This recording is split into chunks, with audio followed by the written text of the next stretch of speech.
Invitación, Pastor Escalante. Se le agradece la oportunidad. Si me permitan, voy a compartir una presentación, un PowerPoint, para que puedan ir viendo los versículos um, que vamos a ver, que vamos a discutir, um, mientras que doy el devocional de esta mañana. Pero antes de pasar y poner el PowerPoint, vamos a tener una palabra de oración.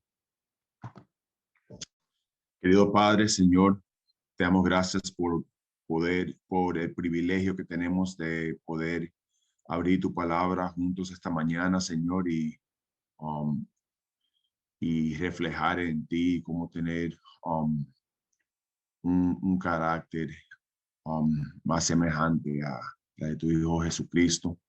Pedimos, Señor, que tú nos hables esta mañana a través de tu santa palabra um, y que nos des corazones sensitivos, Señor, um, y que tú puedas hacer una impresión hoy en nuestro corazón. En el nombre de Jesús. Amén.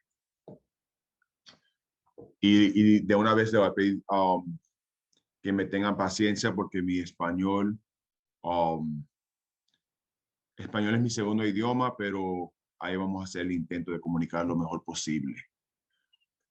Pero voy a poner un PowerPoint en la pantalla para que me puedan seguir a través de seguir sin tener que brincar a todos los versículos. Quiero comenzar el tema de hoy haciéndoles una pregunta retórica. ¿Quién fue la persona más responsable de quitarle la vida a Jesús?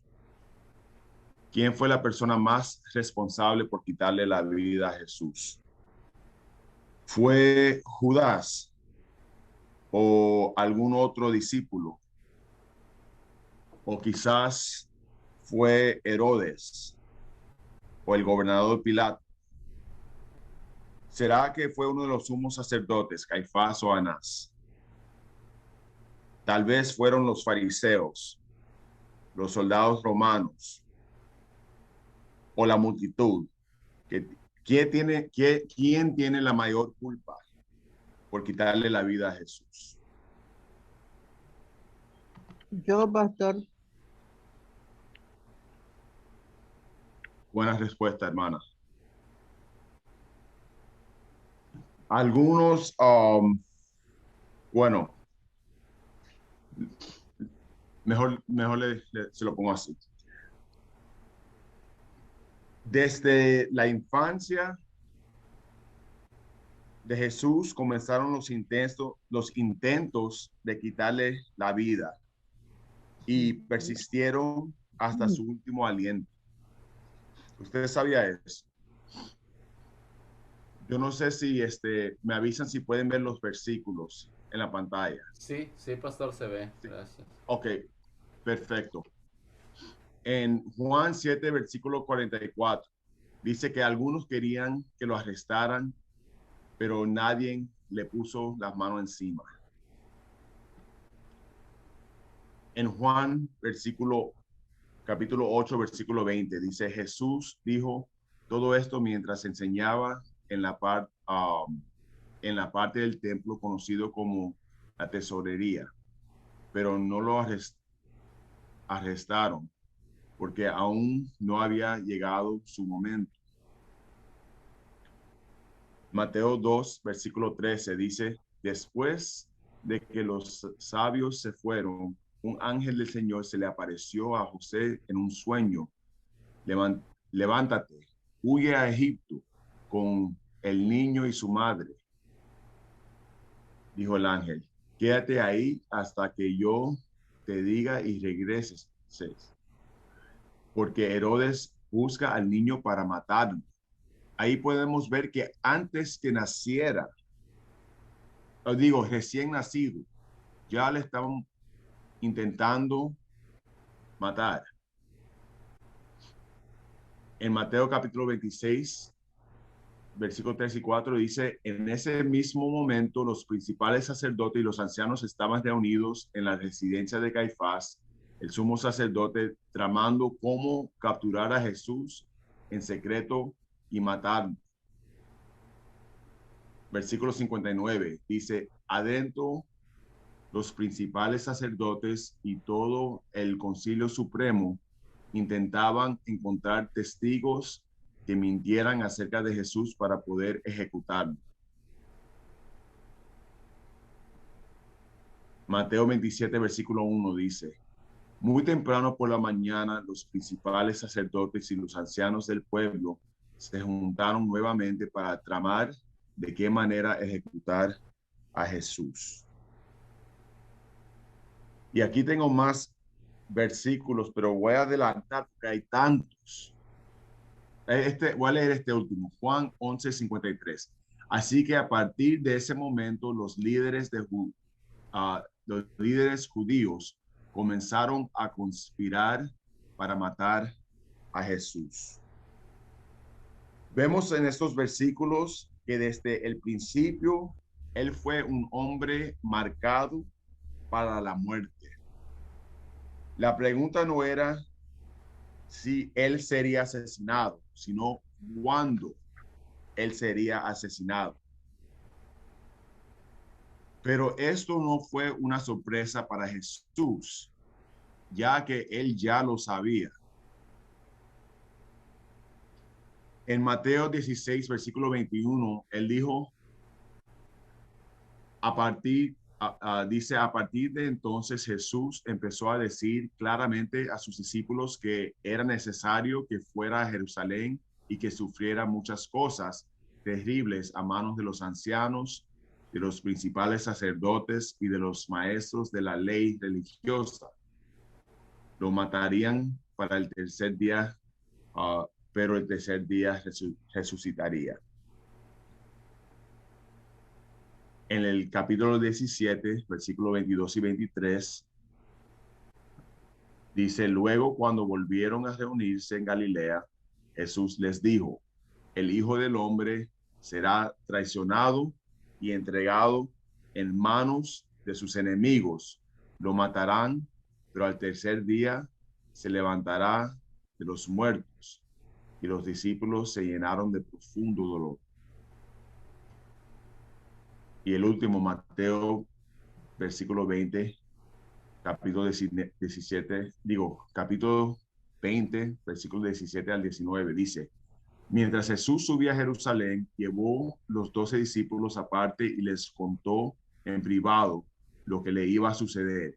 Escuchen, les dijo, subimos a Jerusalén, donde el Hijo del Hombre será traicionado y entregado a los principales sacerdotes y a los maestros de la ley religiosa. Lo condenarán a muerte. Luego lo entregarán a los romanos para que se burlen de él, lo azoten con látigo y lo crucifiquen. Pero el tercer día se levantará de los muertos. 3 veces Jesús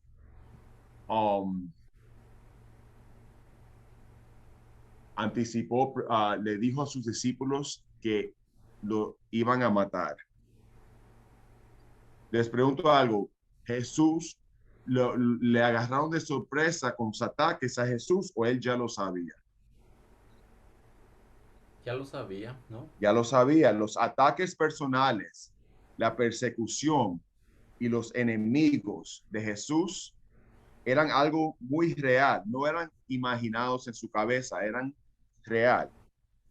Y nosotros también enfrentamos estos mismos elementos en nuestra vida, quizás no al mismo nivel, pero también nosotros enfrentamos con ataques personales en esta vida. Jesús dijo en Juan capítulo 15, versículo 20, el siervo no es mayor que su Señor. Si a mí me han perseguido, también a vosotros os perseguirán. ¿Alguno de ustedes se han sentido perseguidos en algún momento? Sí, pastor, por nuestra propia familia, padre, ¿Sí o no? hermano. Yo creo que muchos hemos sentido eso. Podemos relacionar con Jesús y él nos dijo que nos sentiríamos así a veces. Así que en este momento me gustaría que nosotros hiciéramos un ejercicio. Quiero que todos visualicen a la persona que es la fuente de su mayor dolor en su mente. Quiero que visualicen la persona que es la fuente de su mayor frustración. En su mente quiero que visualicen la persona que es la fuente de su mayor ansiedad en general. La persona o la persona o las personas que le hacen salir de su carácter cristianos regularmente. Quiero que se lo visualicen y quiero que imaginen en su mente qué le harían si lo tuviesen ahí mismito a frente de ustedes ahora mismo, si le podrían hacer cualquier cosa sin repercusiones o sin castigo. ¿Ya lo tienen? ¿Qué les parece? ¿Pueden ver la imagen? Sí, pastor. Si Sí, pueden, si Sí se pueden ver ve. la imagen, quiero que entiendan que esta es la realidad. La realidad es que nosotros mismos, en la mayoría de los casos, somos la fuente de nuestros mayores problemas. La realidad es que en la mayoría de los casos, nosotros somos la fuente de nuestros mayores problemas. Usted es el protagonista, pero también eres el villano en tu propia novela. Eres el denominador común en toda la drama que rodea tu vida.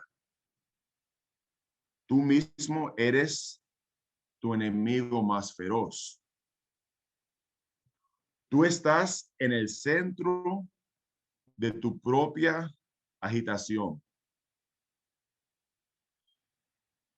Tú eres el que te detienes en la mayoría de los casos. Y como tal, eres esencialmente tu propio peor enemigo. No es tu cónyuge, no es tu hijo, no es tu hija, no es tu suegra, no es tu compañero de trabajo, ni tu vecino, no es tu compañero de clase, ni tu compañero de iglesia, no es el gobierno, ni el IRS, no es la escuela, ni el trabajo, ni la iglesia. Es cierto, estas cosas pueden complicar nuestras vidas, o estos individuos pueden complicar nuestras vidas y pueden aumentar nuestro estrés y ansiedad, pero no son nuestro peor enemigo.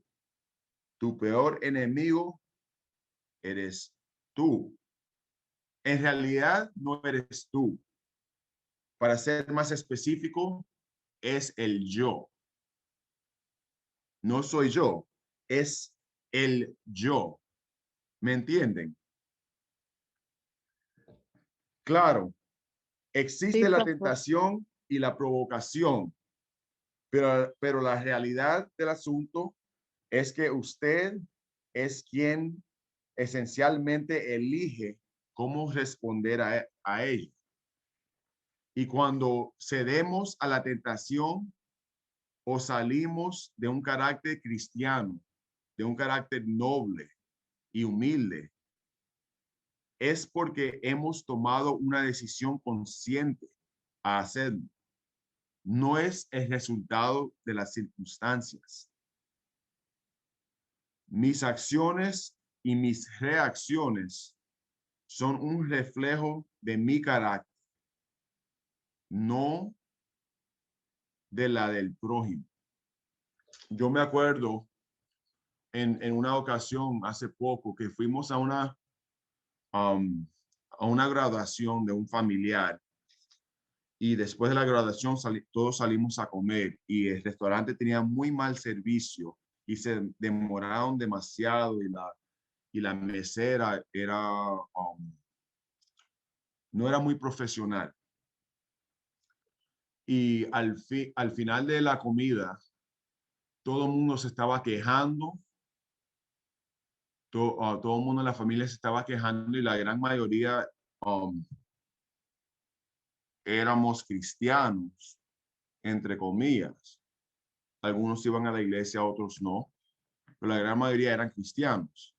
Y todos se estaban quejando y algunos estaban diciendo que no le iban a dejar propina porque no era profesional. Y me acuerdo que mi cuñado, mejor dicho, el cuñado de mi esposa,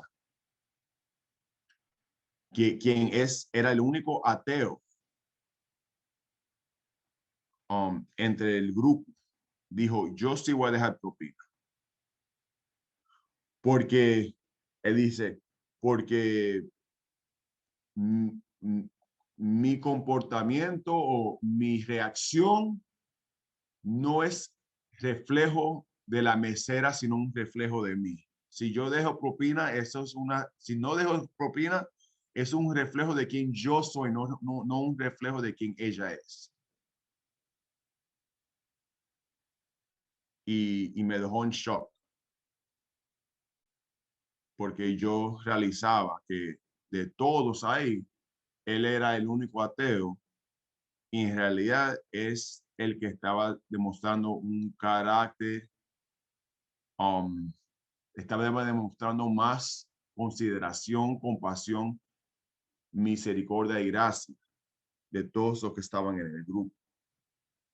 Esta tendencia que tenemos a culpar a otros por nuestras acciones y reacciones comenzó en el jardín del Edén. Esto comenzó en el jardín del Edén. Tan pronto como el pecado entró en la escena en Génesis capítulo 3, versículos 12 y 13, cuando empezaron a culparse unos al otro. Ahora, debido a nuestra naturaleza pecaminosa, se ha vuelto natural para nosotros buscar personas, eventos o circunstancias a quienes culpar cada vez que actuamos o reaccionamos de una manera inapropiada.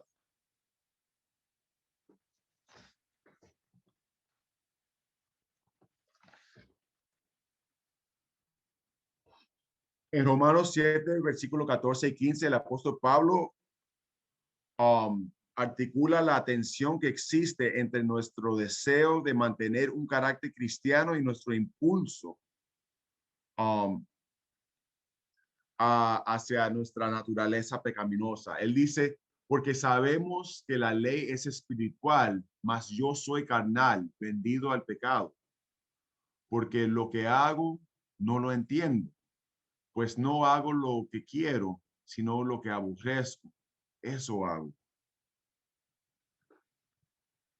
La lucha es real. Sin embargo, Jesús entiende esa lucha contra la tentación y la provocación. ¿Ustedes piensan que Jesús también en su vida fue tentado y fue provocado? ¿Qué creen? Hay evidencia en las escrituras que Jesús fue también tentado y provocado. Claro que sí.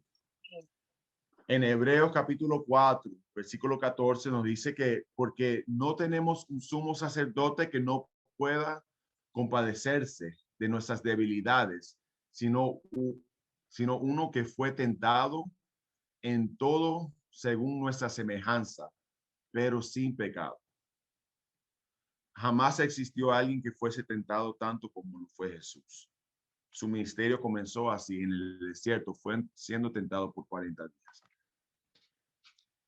Y también fue provocado vez tras vez. En Mateo capítulo 5 nos dice que han oído la ley que dice, esto es las palabras de Jesús, ama a tu prójimo y odia a tu enemigo.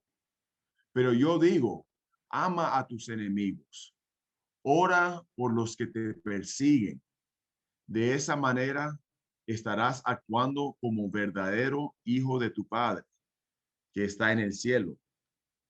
Pues Él da la luz de su sol tanto a los malos como a los buenos, y envía la lluvia sobre los justos y los injustos por igual. Estos consejos vienen de un Dios que tenía enemigos reales, ataques extremos y provocaciones perpetuas.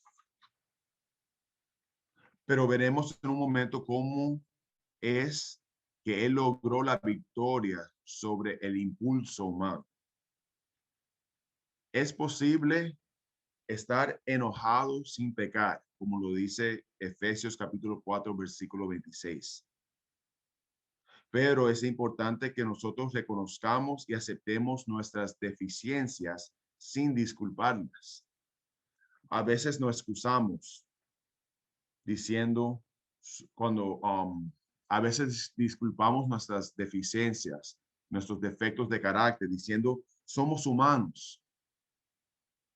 Pues también lo fue Jesucristo. Él fue 100% Dios, pero también fue 100% humano, hombre. Y lo fue por nuestro bien.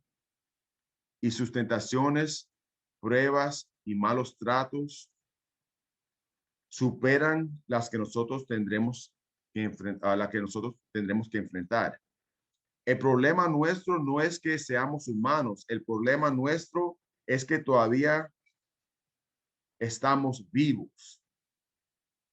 No que usted esté vivo, sino que el yo sigue vivo. Para tener victoria, tiene que morir el yo.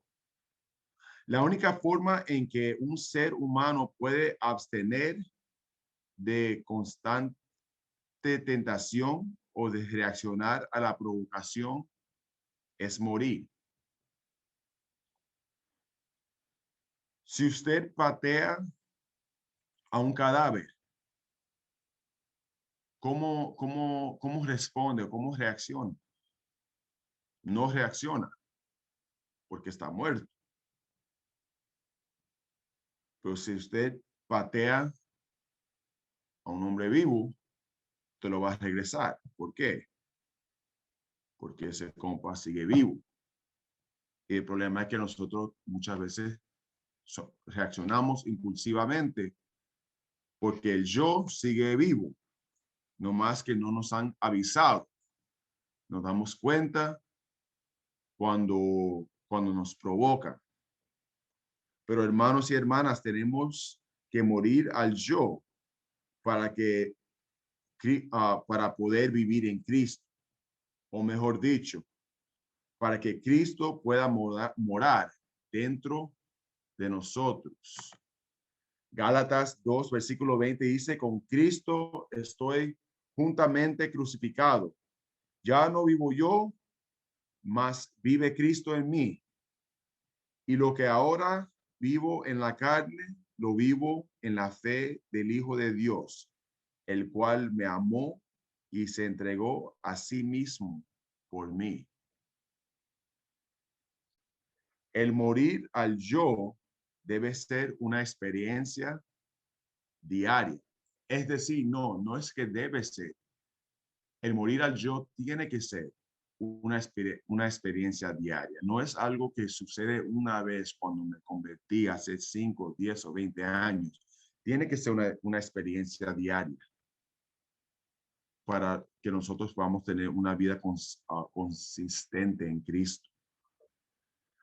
Primera Corintios capítulo 15, versículo 31 dice, el apóstol Pablo dice, os aseguro, hermanos, por la gloria que de vosotros tengo en nuestro Señor Jesucristo, que cada día muere.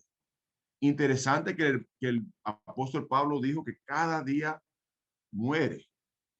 Y entonces mira lo que dijo en la siguiente letra a los Corintios, en capítulo 11, el versículo 24 al 30. No lo voy a poner en la pantalla porque hay mucho, pero escucha todas las experiencias por las cuales pasó Pablo, todas estas provocaciones, todas estas tentaciones, estos malos ratos que pasó Pablo, ocasiones donde él pudo practicar esta muerte diaria al yo. Dice, de los judíos 5 veces he recibido 40 azotes menos uno. 3 veces he sido azotado con varas. Una vez apedreado. 3 veces he padecido naufragio. Una noche y un día he estado como naufrago en alta mar, en caminos muchas veces, en peligros de ríos, en peligros de ladrones, en peligros de mi nación, peligros de los gentiles, peligros en la ciudad, peligros en el desierto, peligros en el mar, peligros entre falsos hermanos, en trabajo y fatiga, en muchos desvelos, en hambre y sed, en muchos ayunos, en frío, en desnudez, y además de otras cosas, lo que sobre mí se agolpe cada día, la preocupación por todas las iglesias. Dice él, de todas las experiencias que he tenido, la que más me golpea es mi preocupación por las iglesias todos los días. Cada día tengo que morir. Esa es la experiencia del cristiano. Y esa será la experiencia nuestra. Mira lo que dice el Daniel capítulo 12, versículo 1. Dice que habrá un tiempo de angustia, cual nunca fue desde que hubo gente hasta entonces. Pero en aquel tiempo será libertado tu pueblo, todos los que se hallen escritos en el libro. Hermanos, nosotros también vamos a tener que pasar por un tiempo de angustia, por dificultades. Y la vida del cristiano se caracteriza por su capacidad para soportar, perseverar, vencer y salir victorioso a través de los obstáculos de la vida. Son cada obstáculo, cada provocación, cada tentación es una oportunidad de preparar el carácter para la venida de Cristo, porque lo único que llevaremos al cielo es eso, es nuestro carácter. Y nosotros somos victoriosos no por nuestra propia fuerza y esfuerzo, sino por Cristo que vive, mora y trabaja dentro de nosotros. En ningún lugar vemos este principio de morir al yo y vivir la voluntad de Dios en nuestras vidas más claro que en la vida de Cristo. En Romanos 5, versículo 8, nos dice que más Dios muestra su amor para con nosotros en que siendo aún pecadores, Cristo murió por nosotros. Aún siendo pecadores, Él murió por nosotros. Es decir, no hubo nada que nosotros podemos hacer para cambiar su mente. Y hermanos, nadie nos puede obligar a abandonar un carácter semejante a Cristo. Eso es una decisión nuestra. En Lucas capítulo 22, vemos en la última cena, vemos algo interesante de la última cena a Getsemaní, y a camino a Getsemaní. Vemos cómo Cristo agarró la victoria, y con esto vamos a concluir. En el versículo 39 dice, luego acompañado por sus discípulos, Jesús salió del cuarto en el piso de arriba y, como de costumbre, fue al monte de los olivos. Ahí les dijo: oren para que no ceden a la tentación. Oren para que no ceden a la tentación. Versículo 41.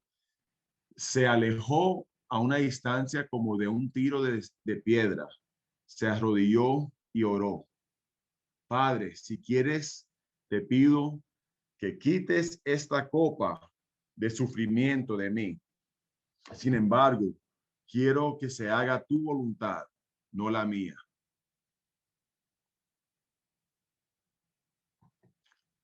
Ahora es interesante a ver que esto no fue una situación única para Jesús. Jesús tenía ciertas costumbres. Lucas 4, versículo 16 nos dice que ir a la iglesia en sábado o a la sinagoga, eso era costumbre de Jesús. Eso él lo hacía regularmente. Y también tiempo a solas con el Padre en oración.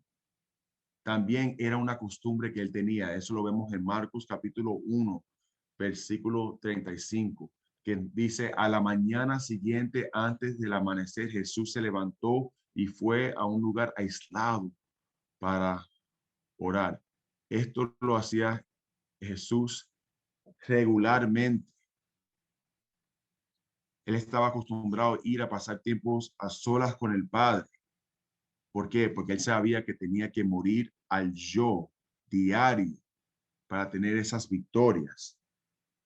El versículo 41, regresando a Mateo 26, dice: velen y oren para que no cedan ante la tentación, porque el espíritu está dispuesto, pero el cuerpo es débil.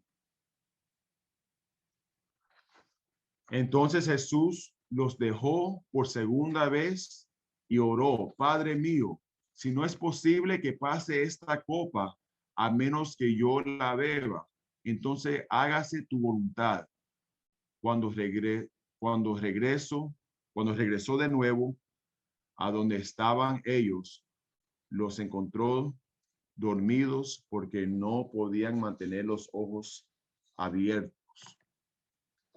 Así que se fue a orar por tercera vez y repitió lo mismo. Luego se acercó a sus discípulos y les dijo: adelante, duerman y descansen, pero miren, ha llegado la hora y el Hijo del Hombre es traicionado y entregado en manos de pecadores. Levántense, vamos, miren que han traicionado, miren que me traiciona, el que me traiciona ya está aquí. Hermanos, es importante que notemos que Jesús no peleó contra la muerte, porque él ya había decidido en su mente y en su corazón que iba a hacer la voluntad del Padre. Por eso que cuando vinieron a arrestarlo, él no puso batalla. Ya había muerto al yo. Él estaba dispuesto a hacer la voluntad del Padre y dejar que lo guiara a donde sea. ¿Sabes? Y nosotros batallamos muchas veces contra la carne. Digo, batallamos contra el espíritu. Pero muchas veces no somos victoriosos. Pero será porque no pasamos suficiente tiempo aislados, a solas, con el Padre en oración. Hay un dicho que nadie ha vivido como vivió Jesús, porque nadie oró como Jesús oró. Ahí está la receta para la victoria en la vida cristiana. Yo pregunté al comenzar, ¿quién fue más responsable por quitarle la vida a Jesús? La realidad es que nadie le quitó la vida a Jesús. No le quitaron la vida en el Calvario, porque Cristo ya había decidido ponerla en Getsemaní. Jesús, nadie le quitó la vida. Jesús dio su vida. Y esa es una decisión que él había hecho. La entregó. Por lo tanto, no reaccionó a sus a las provocaciones de los que le perseguían. Nadie tenía el poder de quitar su vida. Amigos, nadie tiene el poder de quitarte un carácter cristiano. Nosotros somos más que vencedores en Jesucristo, pero tiene que morir el yo. Y esa victoria la ganamos batallando en las rodillas, buscando del Padre, cada día, momentos a solas, como lo hizo Jesús, muriendo diariamente, pasando tiempos, momentos a solas con el Padre. Ojalá que ustedes tengan muchas victorias en sus vidas y que cuando Jesucristo regrese, tengan caracteres listos para ir al reino celestial y que cada día sea una victoria nueva en Jesucristo. Que Dios le bendiga a cada uno. Amén. Cerramos con una palabra de oración. Querido Padre, Señor, te damos gracias, Señor. La Biblia dice que demos gracias en todo. Te damos gracias aún por las pruebas, aún por las provocaciones, Señor, aún por las tentaciones, porque nos hacen fuertes, Señor, y nos dan poder para enfrentar la próxima. Señor, la vida es difícil a veces, Señor. Nosotros no queremos ser perseguidos, pero así como tu Hijo Jesús lo fue, Señor, nosotros sabemos que nosotros no somos más grandes que Él. Nosotros sabemos que nosotros también vamos a pasar por momentos difíciles en esta tierra, pero sabemos que somos más que victoriosos. Somos más que victoriosos en Jesús. Ayúdanos a morir al yo diario, Señor, a buscar de ti, Señor, y ganar las victorias como lo ganó tu Hijo Jesucristo, Señor. Arrodillado, Señor, y buscándote a través de la oración. Pido una bendición sobre cada hermano aquí representado, Señor, cada hogar aquí representado, Señor, y cuando tú regreses, que nos encuentres fiel a cada uno, Señor, y con un carácter listo, Señor, para morar en tu reino celestial. Esto pedimos en el nombre de Jesús. Amén.